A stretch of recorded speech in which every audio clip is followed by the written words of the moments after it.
What happened in Beijing and Paris this week? What is the probability that a foreign contingent will defend Ukrainian lands? Will Trump's patience finally break? Let's figure it out. This is Panyuta Pidsumki on Makran's YouTube channel. Thank you for being with us. This week, China gathered several dozen heads of state, mostly from the Great South, formally for the anniversary summit of the Shanghai Cooperation Organization, in fact, to finalize the outlines of a new world order, where America is no longer the world leader. Well, at least, they are openly declaring it. Although smart people have been talking about the likelihood of such a development for at least the last year. And Beijing, in this new formation, seeks to become the center of a new geopolitical alliance, and its belligerent neighbor is trying to actively build its own coordinate system in this formation, relying on the support of China, North Korea, and other authoritarian regimes. The dictatorial trinity, namely Xi, Putin, and Kim. They are creating a new axis of power, where Moscow's role is growing despite sanctions, international pressure, and war. In Ukraine, where Moscow is directing almost all of its financial, economic, and human resources. It seems that this has finally reached the current head of the White House, who sarcastically saluted the old Leninists. Please convey my warmest greetings to Vladimir Putin and Kim Jong-un, who are plotting against the United States of America.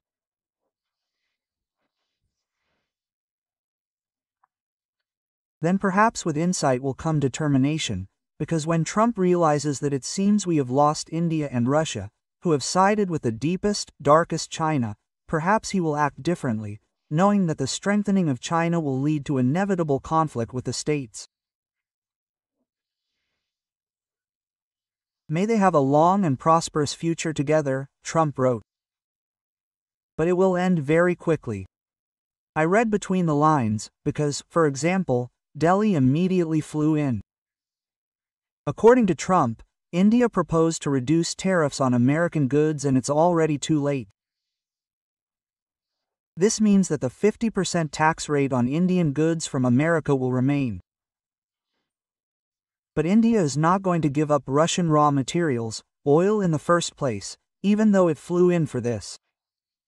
So who will blink first in this situation? Here's the question. Moscow and Beijing have distinguished themselves with several stupid things. Another invitation to Zelensky to come to Moscow for negotiations. But does this make sense? Putin asked. Because, as he said, in his opinion, it is possible to agree on an acceptable option for ending the war, or the Kremlin will continue to resolve it by military means. Meetings with Zelensky are his promise to Trump during negotiations in Alaska. But in fact, he is avoiding such a meeting with all his might. So through his assistant Yushakov he is telling that someone does not. I understood that and it was only about a meeting of a high-level delegation. Well, Moscow also distinguished itself with Putin's statement that every reasonable person sees that Russia is not going to attack anyone. He accused Ukraine of attacks on energy infrastructure. Just imagine, it's not our CHPs, gas fields and power substations that have been suffering devastating enemy attacks for the fourth year, but Moscow endured for a long time when the Ukrainians struck at Russian infrastructure, and then it began, you see, to respond seriously. It was he who complained so much, who came all the way to Beijing, because the Druzhba oil pipeline, through which Slovakia receives enemy oil, was once again tired of working due to the well-aimed greetings of Ukrainian drones. But he traveled so far in vain. On Friday, Zelensky told Fitz in Uzhgorod that Ukraine was ready to ensure the energy stability of Slovakia, if the energy resources were not Russian. And reminded that Trump really doesn't like the fact that he and Orban are buying Moscow oil, and Ukraine will continue to respond to Russian terror, and no one will suffer in the dark. Zelensky's meeting with Fico was the final chord of an international tour. This week, the president of Ukraine flew to Copenhagen for a summit with the leaders of the Nordic and Baltic countries and visited Paris for a meeting of the Coalition of the Willing. There was also a telephone conversation with Trump. Ukraine suggested that the U.S. consider a special format for protecting Ukrainian skies so that Russian missiles and drones do not take the lives of Ukrainians. We will soon find out how the U.S. will help. Well, returning to Paris, the Coalition of the Willing is currently divided into three conditional groups. One is already ready to deploy troops on the territory of Ukraine, for example, like Britain, the other, like Italy. This group is against this. However, the majority have not yet decided what to do. In general, as follows from the details of the plan being developed by the United States America, can take partial control over the demilitarized zone between Russia and Ukraine. Observation will be provided by American drones, satellites and other intelligence means. NATO aircraft can patrol the sky. Well, and the troops can be sent by states that are not NATO members. For example, it could be Saudi Arabia or Bangladesh. Well, and Ukraine should also conclude bilateral agreements with partners to guarantee security like NATO's 5th article. But the main problem of this plan remains who will determine violations by Russia and how, to whom and with what to respond to such violations. In the meantime, France has ordered hospitals to be prepared for war by next year. The country's Ministry of Health has instructed to prepare for a possible major clash by March 26. France may become the country that is able to accept a huge number of wounded soldiers. The figure of 50,000 is currently being considered. Perhaps this is a reaction to the Russian-Belarusian exercises that will soon start in Belarus. Or maybe Europe is opening its eyes wider and seeing the threat from the horde more clearly, and therefore is reacting more actively to the potential threat. Mr. Merz, for example, believes that it is worth economically exhausting Russia so that it cannot continue the war. The Chancellor believes that this can be achieved, for example, by introducing duties on those who still trade with Russia. In the meantime, within the framework of the 18th package of sanctions, a new price ceiling for Russian oil has come into effect. Currently, it is slightly less than $50 per barrel. Meanwhile, the Russian economy has entered a phase of technical stagnation. There is a risk of recession. This was stated by the head of the Russian Sberbank, German Gref. The growth rate of Russia's GDP has noticeably fallen. Well, in July and August, they indicate an approach to zero. The situation may be affected by a reduction in the key rate of the Central Bank of Russia, which the same Gref hopes for. But Putin already said that this is nonsense, there are no risks. Well, we will not let the inflation flywheel spin. War, deaths, daily air attacks. But some Ukrainians continue to help the enemy economy. The most popular children's YouTube channel in Ukraine, Masha and the Bear, has 18 million subscribers. And in the first half of 2025 alone, it gained over 800 million views. For every 1,000 views from Ukraine, YouTube can charge the channel owner from $2 to $7. In America or in the EU countries, this figure is many times higher. They pay from 10 to 25. That is, those who watch a Russian animated series in Ukrainian translation will give those who finance the war in Ukraine $2.5 million. And this is only for the 25th year. You know, there is nothing to watch in the traditional and we have nothing to watch. I will remind you of wonderful animated works, such as Treasure Island, How the Cossacks Played Hockey, Dr. Iboli or The Adventures of Captain Vrungle. All of these animated works, they came from the hand of the artist, cartoonist Rodney Skaltayev, the author of dozens of famous Ukrainian cartoons. And this will be another reason to remember a bright and talented person who passed away this week at the age of 90 and, unfortunately, never realized one of his dreams. He did not make the cartoon, How the Cossacks Struck the Russians. The artist, who was born in far Buryatia and devoted his entire creative life to Ukraine, recalled a few years ago that he hates Russians and considers Putin a pitiful marasmic. He looked like blind Pew, one of the characters in Treasure Island. Well, another bright personality was taken from us this week. Andrei Parubi, a people's deputy, ex-speaker of the Verkhovna Rada, a man who dreamed and believed in the country's free path and happy destiny, was killed on one of the streets of Lviv, Ukrainians, a suspect who lived nearby. In this way, he decided to take revenge on the country in which he lives and get behind Parabric, where, as the KGB masters of psychological manipulation most likely whispered to him, he will be able to pick up the body of the son of a Ukrainian who was killed by Russia in the war.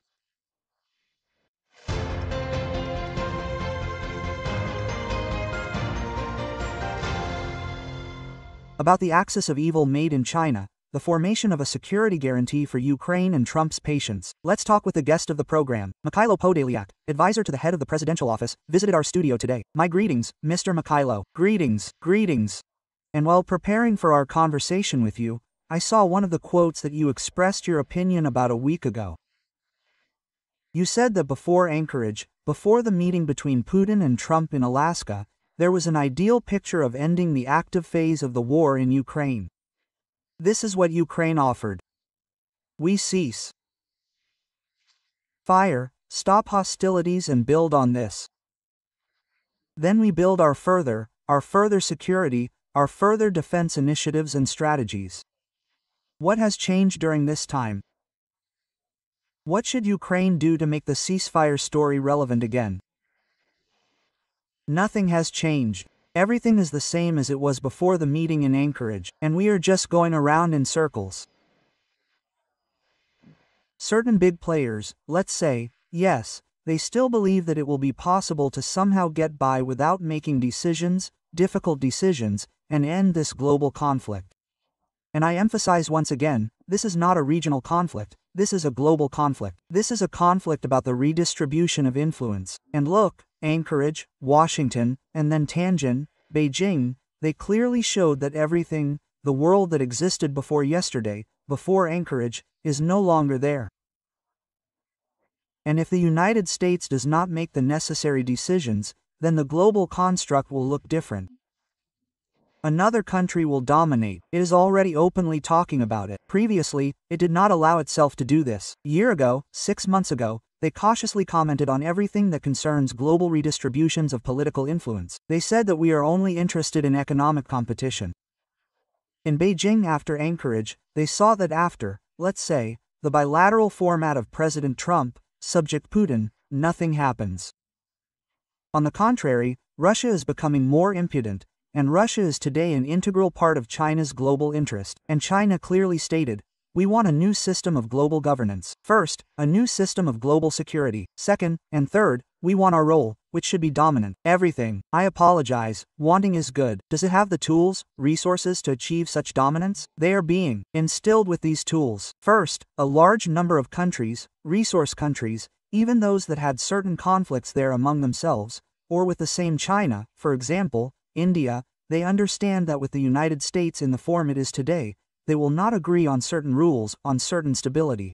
And China tells them that we will do this stability with you, right? The only thing is that China will continue to use such inadequacies for a certain time. Well, it's a proxy, yes, it's like a dog Putin has, they only have 3 countries that they can use. This is Iran, this is Russia and North Korea. But if Iran looks a little different after all the events in the Middle East, it's good, because it will lead the Middle East to a more or less predictable situation and finally everything will stop there. Well, if other players don't stimulate there, yes, they can look there again. What? Well, as a stable region, why do they need it? And here's what concerns Russia, and here there is a big problem of Russia's self-identification.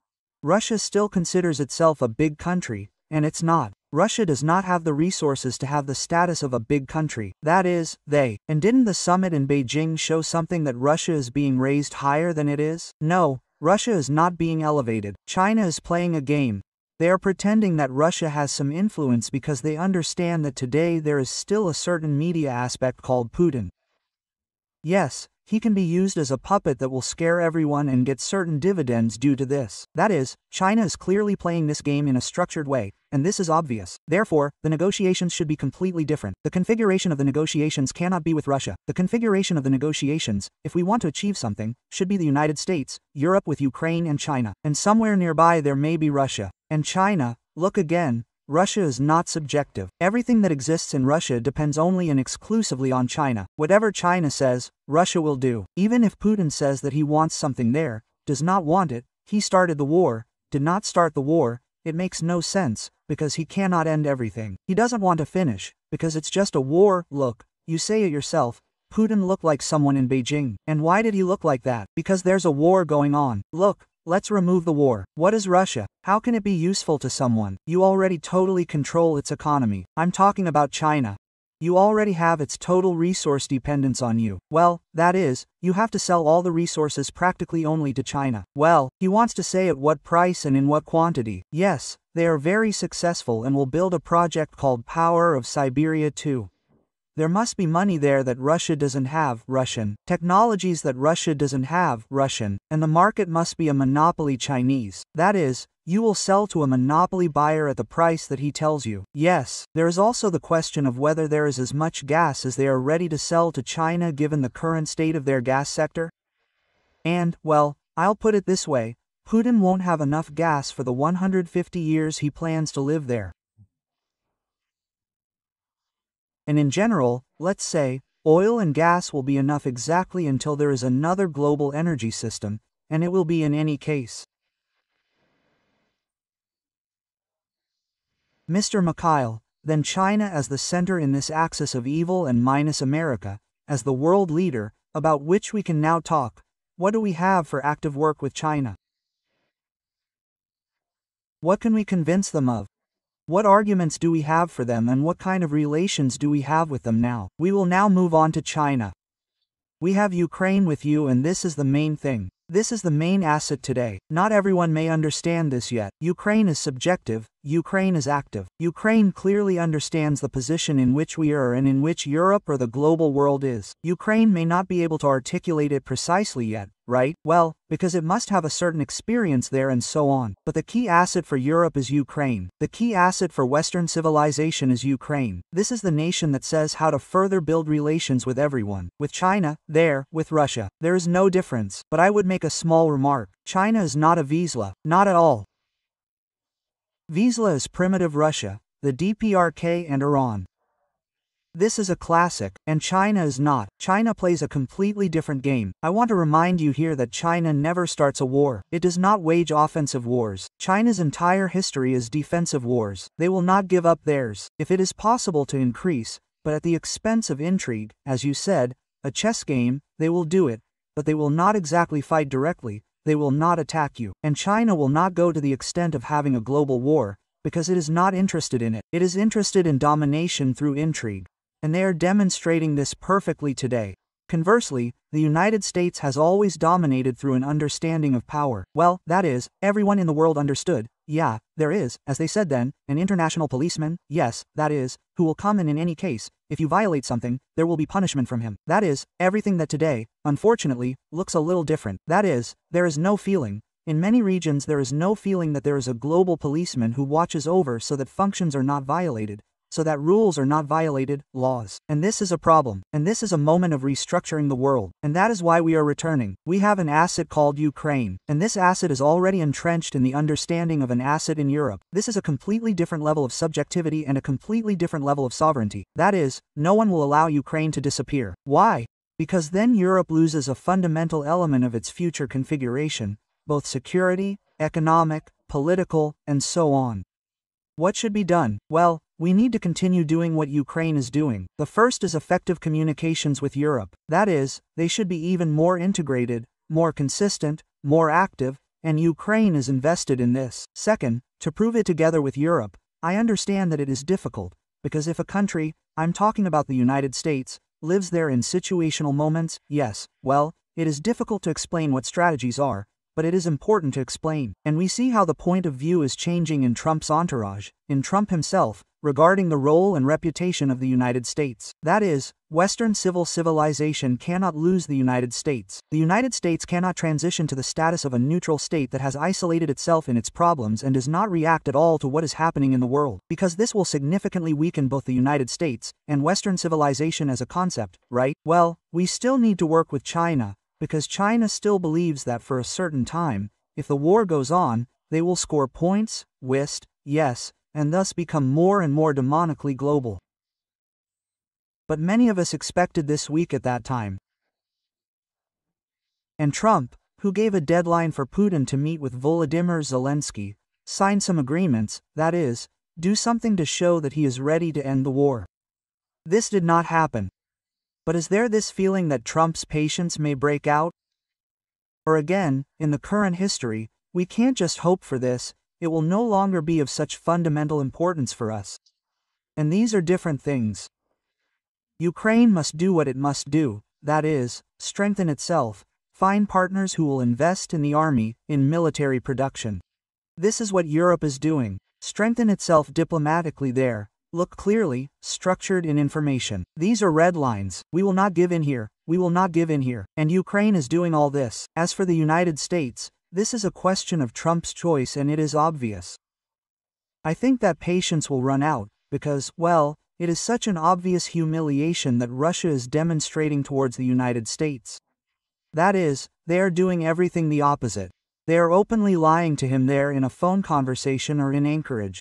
Then, on the contrary, they are reinforcing this, well, if it were not about Ukraine, because Ukraine is resisting, but this brazen behavior that Putin has been demonstrating in recent days, it is about the reputational failure of the President of the United States, because you are the guarantor that there is a person with whom you can negotiate something there. Mr. Mikhail, well, when you are on Twitter, yes, or on your social network you write, it seems that we have lost both Russia and India in the deep nets of China, then this is already an affirmation, yes, and an awareness that you should build relations with them differently. He will build, because, once again, this is a question of historicity and reputation. Well, Trump, whatever it was, he intuitively feels all this. It's just a question of choosing a tougher model of behavior for yourself in relation to a person whom you thought yesterday that you could talk to, that she was comparable to you in terms of influence. And Putin is not comparable to Trump at all. And if we go back to the quote you mentioned, we lost India and Russia. Well, we cannot lose Russia, because it, like North Korea, does not exist. It is completely dependent on China. They are an integral part of China and so on. That is, you can negotiate with China and thus influence Russia, but otherwise no way. And no one has lost India. India has, well, very complicated relations with China. It will not play a secondary role in the union that will be there or the alliance that China will build. But India will look for situational opportunities in this alliance and it will get them. Because it needs a little, well, otherwise it would be strategic to play with India, China, Pakistan, and so on. But this is, well, Trump's choice. And I think he will make it. Trump at a certain point will understand that either he will, well, really look a little, I will say it delicately, strange in history and his environment will tell him this a little bit.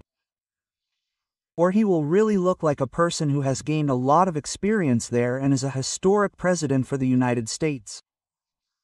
Or if we talk about the global dimension in the global sense of the word, one of the presidents who made extremely important decisions at the moment. This will be his choice. And I, frankly, doubt that he will choose to be strange in history. The story about Putin promising to meet with Volodymyr Zelensky. And he promised this to President Trump. Now Putin, through his assistants, is passing it on to the devil. There was no such thing. It was about something completely different. Volodymyr Zelensky reacted to this stupid statement of Putin, "Come to Moscow." This is not just an insult, it's just that a normal person can't imagine that we would do such a thing. But, look again, this is Putin's clearly fixed psychotype. Humiliation is a must. He can't do it any other way. He didn't get the results in this war that he was counting on. He didn't get the humiliation of Ukraine. He's waging this war for this very reason. And the concept is clear that coming to the territory of the aggressor country for negotiations is nonsense. You come to the territory of the aggressor Ukraine when you sign a capitulation, yes, ultimatums and so on, and you are also humiliated. But Putin does it deliberately, and I emphasize once again, this impudent behavior. You can ignore Putin's statements, because he is not a subject, but if we are already paying attention to this from a psychological point of view, then this is not about Ukraine. This is him once again emphasizing his contempt for Trump. First, by lying that there was no agreement on a bilateral or trilateral format. Second, by proposing a completely unacceptable formula for the negotiation process. And third, by emphasizing that I will not conduct any negotiations for Trump unless you force me.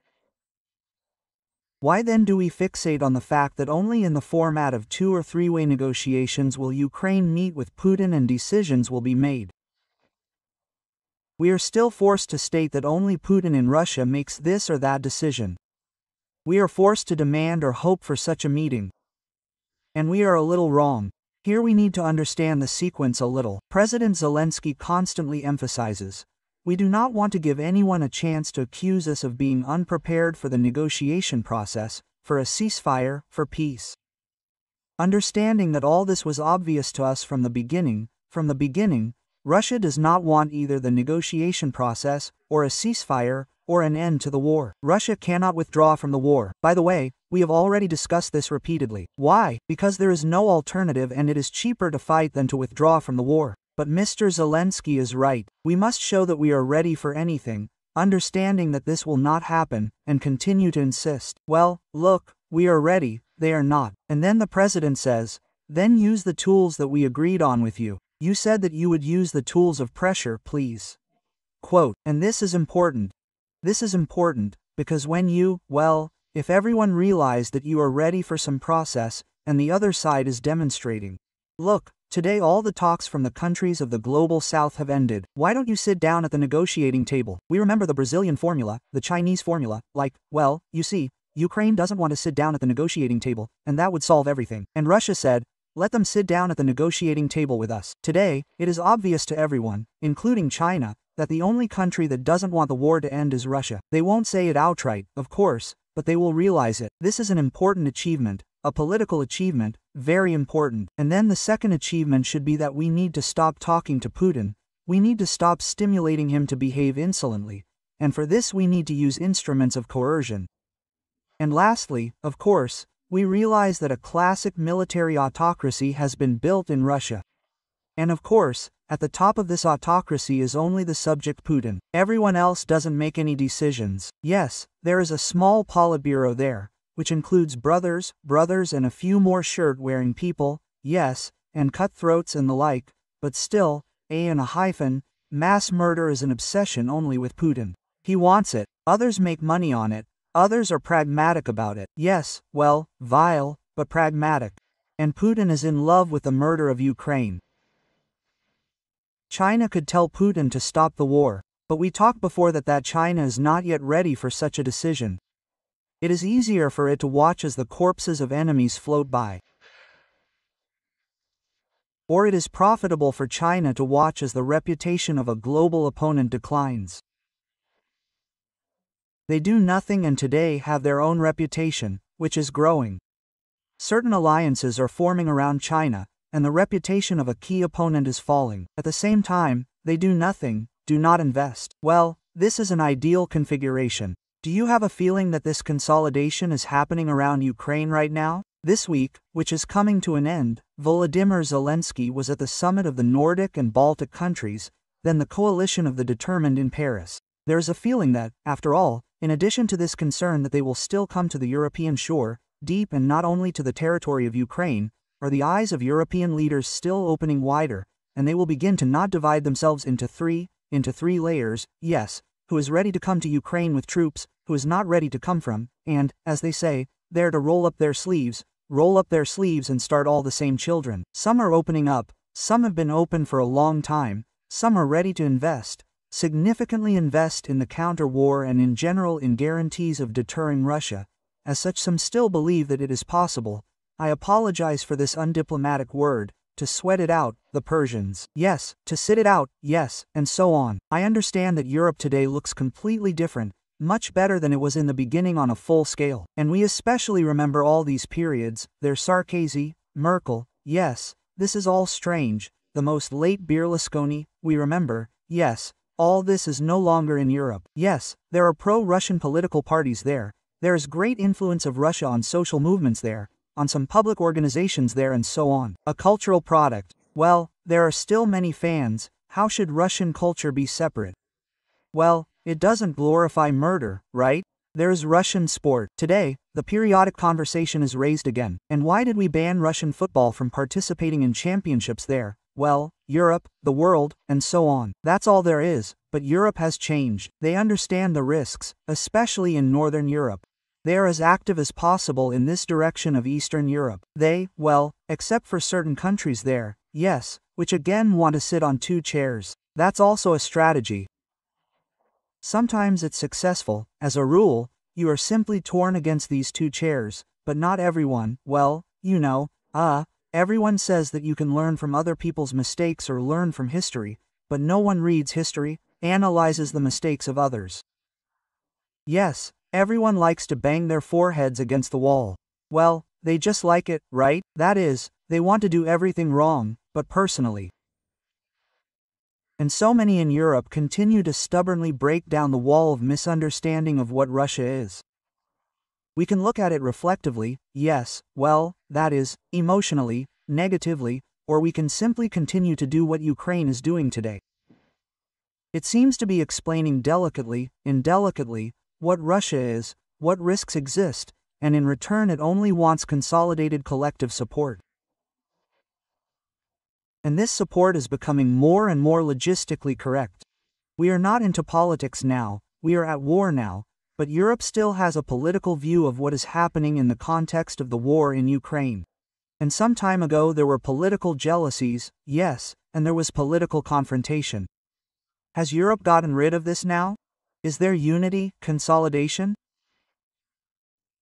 There is partially, but there are also electoral cycles, there is also political competition, and there are a lot of parties that want to have a different position one way or another, well, in order to influence the voter. And therefore, unfortunately, those decisions that are inevitable and that need to be made faster are not made, because, well, what if a politician is afraid of electoral discussion, right? That is, why, if we are talking about contingent decisions, well, it's hard to discuss, because what will Russia do? It will say, and Putin, by the way, says it directly, if any one of these people appears there. Yes, we will kill them. And certain parties take these theses and actively, but why would we send our girls and boys there? This is not our war. Well, classic, yes. Mr. Mikhail, yes, but we will see tomorrow, and he will come to our boys. Tomorrow does not exist in the political process. Look, in the political process tomorrow is some kind of ephemeral story. You want to sell it to the voter. The voter, yes, I like this tomorrow, but the politician lives here and now, and this tomorrow is like a scarecrow. And so they will scare. Look, tomorrow is a war on the territory of some European country, or tomorrow our boys will definitely be on the territory of an already warring country. These are two different breakfasts, you understand? That is, the feeling of danger in the second case is much sharper, because specifically mom or dad is there. Look, your son will be there, and there is Ukraine, this is not our territory. Listen, well, the newbie that you have on the bench, the planes that almost exploded in your logistics center, people who cross your border by hundreds or thousands and they come to your house, without asking if you want. This is today, this is not even tomorrow.